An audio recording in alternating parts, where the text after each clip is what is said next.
devait consacrer juridiquement la naissance de la République du Mali.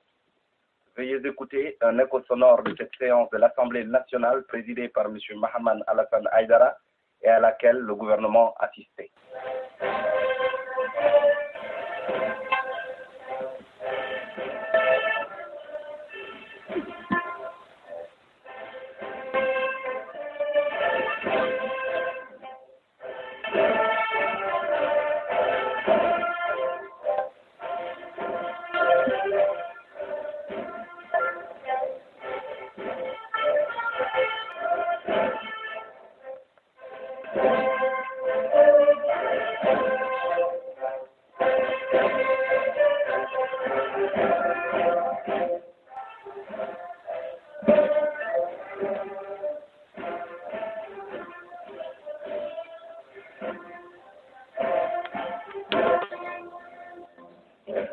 La séance est ouverte.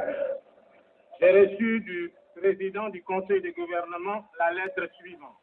Monsieur le Président, j'ai l'honneur de vous prier de bien vouloir soumettre à la délibération de votre Assemblée législative les projets de loi suivants. Le premier projet porte sur l'abrogation des dispositions de la loi numéro 61 RS du 7 juin 1960 concernant la ratification et la rétrocession à la Fédération du Mali des compétences transférées à la République soudanaise par la communauté en vertu des accords signés le 4 avril 1960 à Paris.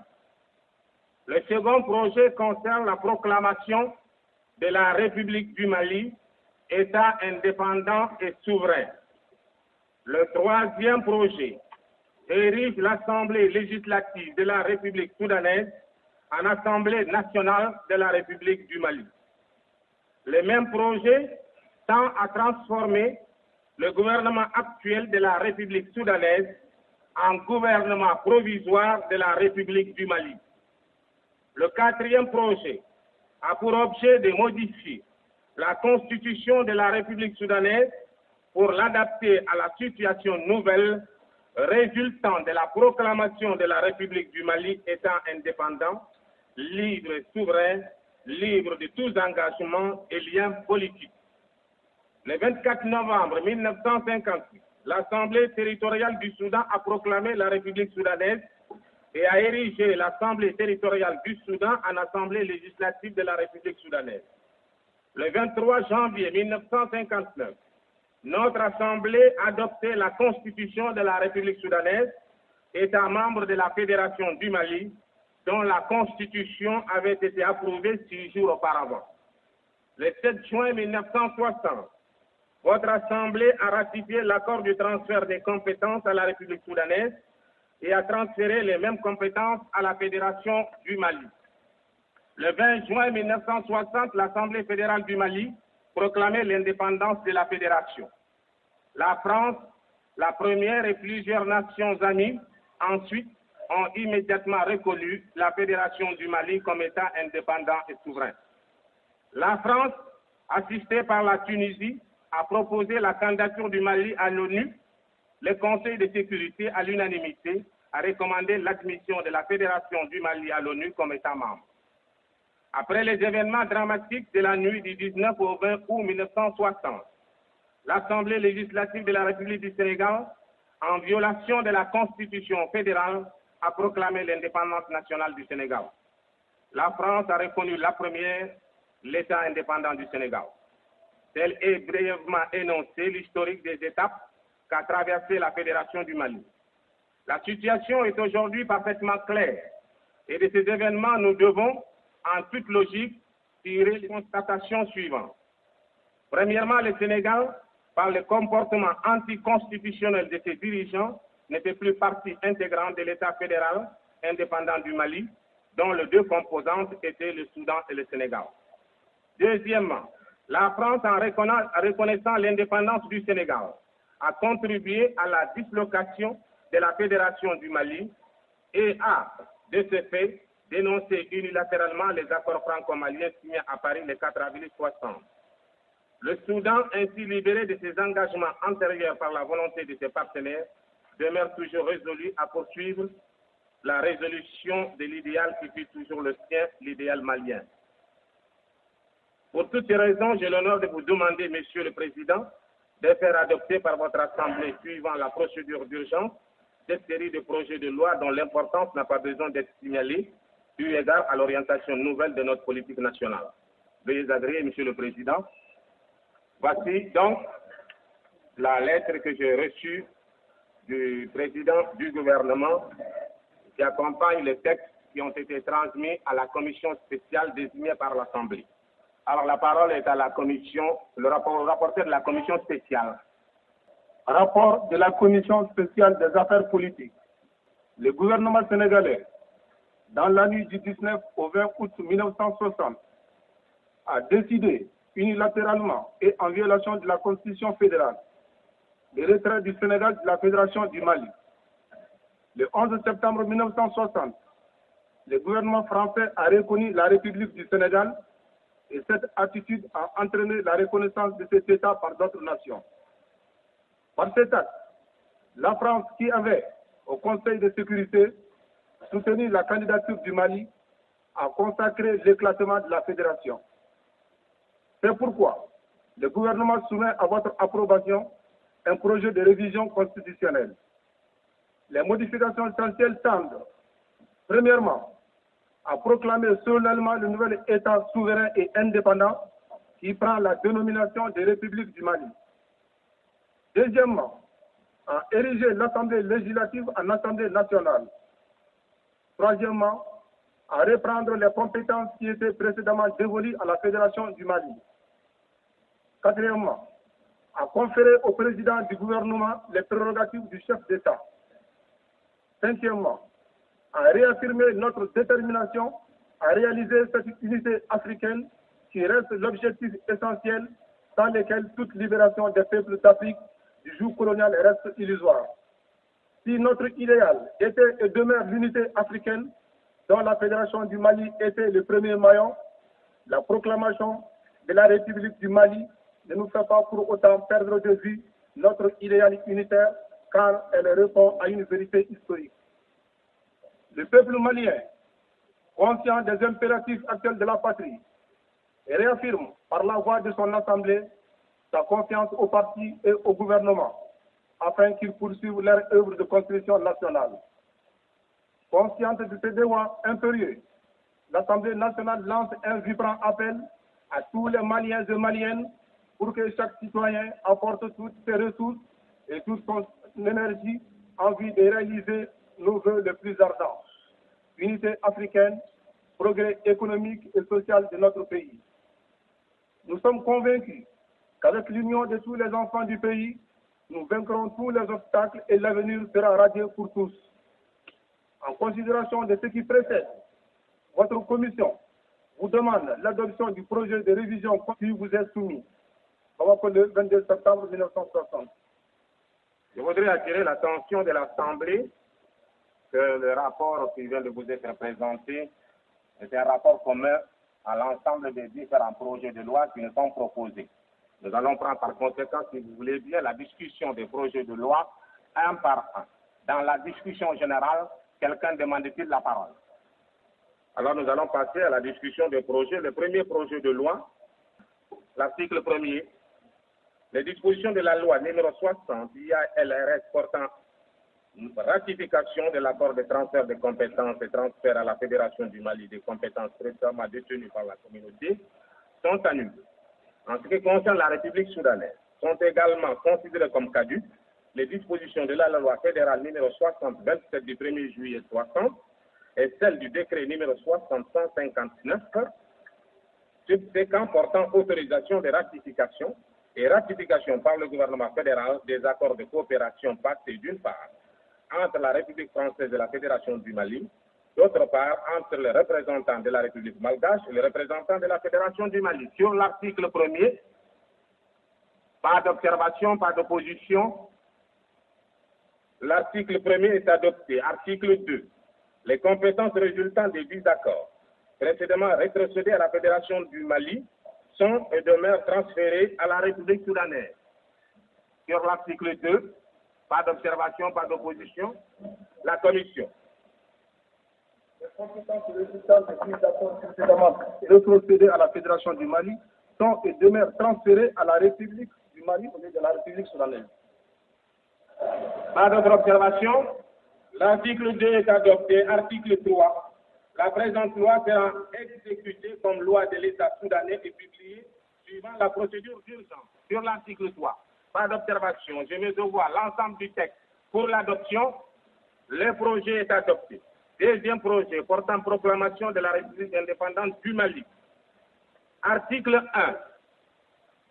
La République soudanaise prend pour compter à 01 la dénomination de République du Mali. Le gouvernement propose à compter du 22. C'est bien cela. À partir de maintenant, le gouvernement propose à partir de 11h25 la dénomination de République du Mali, État indépendant et souverain. L'État indépendant et souverain de la République du Mali est libre de tous engagements de liens politiques. Sur l'article 1er, pas d'observation. L'article 1er est adopté. Article 2, la présente loi sera promulguée suivant la procédure d'urgence. Pas d'observation, pas d'opposition sur l'article 2, il est adopté. L'ensemble du texte pour l'adoption compte adopté à l'unanimité. Troisième projet de loi, érigeant l'Assemblée législative de la République soudanaise en Assemblée nationale de la République du Mali et transformant le gouvernement actuel de la République soudanaise en gouvernement provisoire de la République du Mali. Article 1er, l'Assemblée législative de la République soudanaise est érigée en Assemblée nationale de la République du Mali. Sur l'article 1er, pas d'observation, pas d'opposition. Il est adopté. Article 2. Les membres de l'Assemblée législative prennent le titre de députés de l'Assemblée nationale de la République du Mali. Sur l'article 2, pas d'observation. Il est adopté. Article 3. Le siège de l'Assemblée législative demeure le siège de l'Assemblée nationale. Sur l'article 3, pas d'observation, pas d'opposition. Il est adopté. Article 4. Le gouvernement actuel de la République soudanaise devient le gouvernement provisoire de la République du Mali. Sur l'article 4, pas d'observation, pas d'opposition, il est adopté. Article 5, la présente loi sera promulguée suivant la procédure d'urgence. Sur l'article 5, adopté, je mets au voix l'ensemble du projet de loi pour l'adoption. Avis contraire, il est adopté à l'unanimité. Le quatrième projet portant modification de la Constitution du 23 janvier 1959, modifiée par la loi numéro 60-23 ARS du 26 juillet 60 de la République soudanaise. Alors, sur ce, si vous avez entendu le rapport de la Commission, qui est d'accord sur l'ensemble des modifications à apporter, nous allons passer à la discussion des articles. Étant donné qu'il n'y a pas beaucoup de modifications, vous connaissez l'essentiel, il n'y a pas d'observation, ils sont adoptés. Le projet de loi, article 1er, la Constitution du 23 janvier 59, modifiée par la loi numéro 60-20-23 ALRS du 28 juillet 60, et modifiée conformément aux dispositions qui après annexées à la présente loi. C'est vous venez de voter sur l'article 1er. Pas d'observation, pas d'opposition, il est adopté. Article 2. La présente loi sera exécutée comme loi d'État de la République du Mali. Pas d'observation, pas d'opposition, il est adopté. Je mets au voix le projet de loi de modification de la Constitution. Pour l'adoption, avis contraire, abstention, adopté à l'unanimité.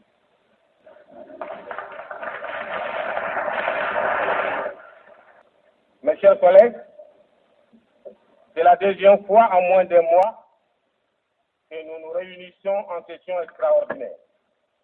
À l'ouverture de la précédente session, il y a exactement 23 jours, le président Modibo Keïta, dans une communication, nous faisait l'exposé fidèle et objectif des événements dramatiques qui se sont déroulés à Dakar le 19 et 20 août 1960.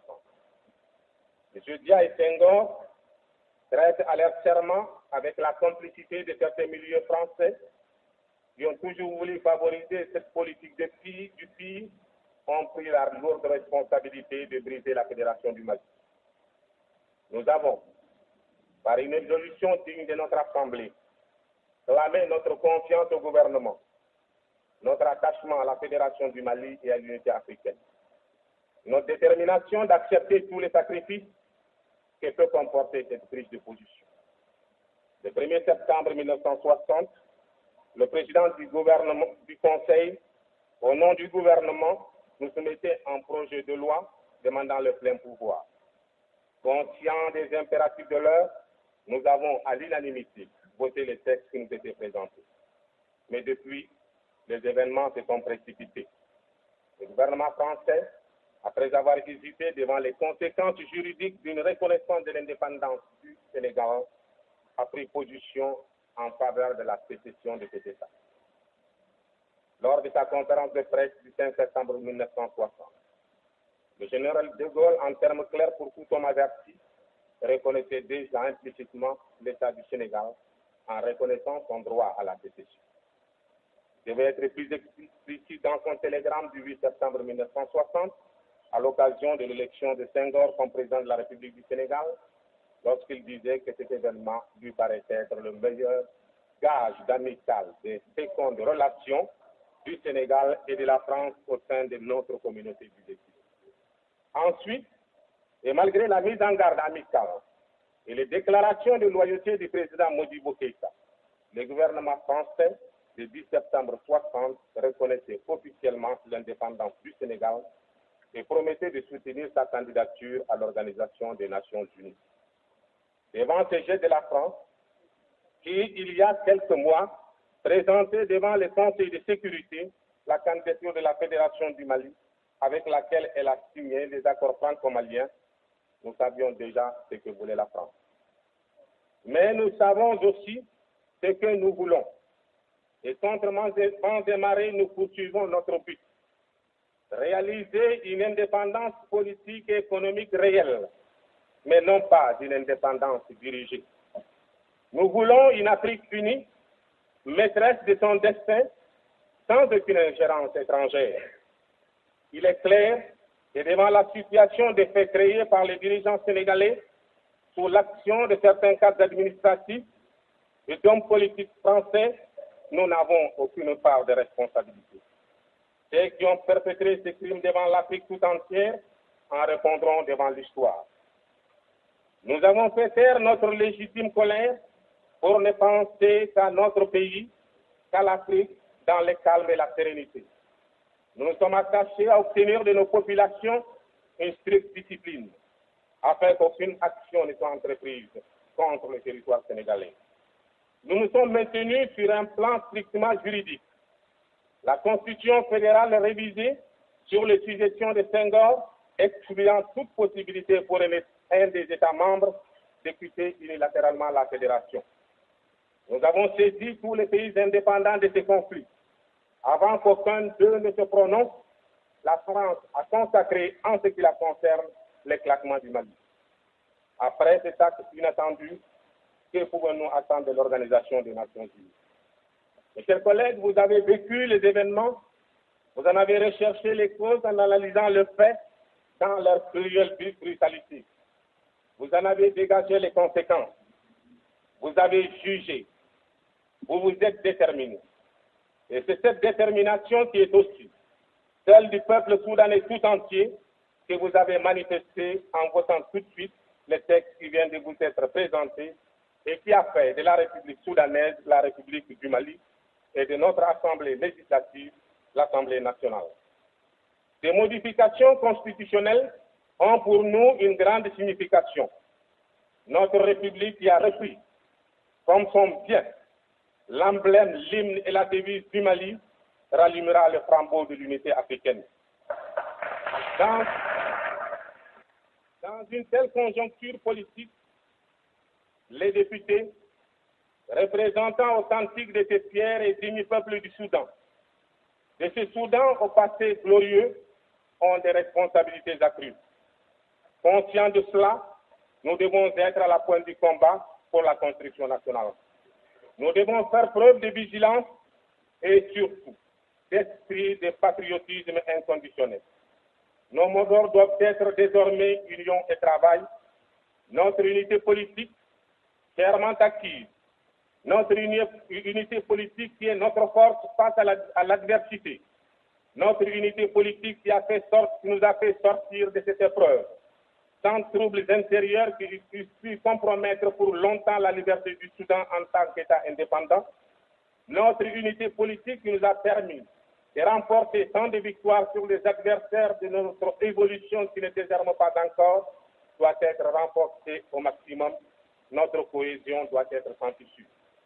À présent, dans un contexte politique, économique et social répondant aux besoins de la nation, c'est la mobilisation effective de tous pour défendre avec abnégation la terre de nos ancêtres. Ce Soudan aux larges plaines, dont chacune recèle dans les sédiments de sa civilisation des trésors de sagesse et de gloire. Pour que vive et prospère notre Soudan, ouvert à toutes les influences, confluent de plusieurs civilisations et cependant jaloux de son originalité qui n'est pas un chauvinisme étroit, il faut que nous soyons debout. Il faut regarder les choses en face, prendre les mesures salutaires, quel qu'en soit le prix, parce que le courage est désormais pour nous un devoir national.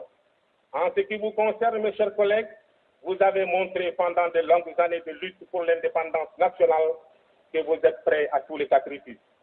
Je suis sûr que la patrie peut demander et obtenir de vous tout ce qui est nécessaire pour son développement. Vous restez conscient de ce qu'a dit le président Modibo, l'avenir est à ceux qui luttent, surtout sur les lutteurs qui sont dans l'essence de l'histoire, de l'honneur et de la dignité africaine.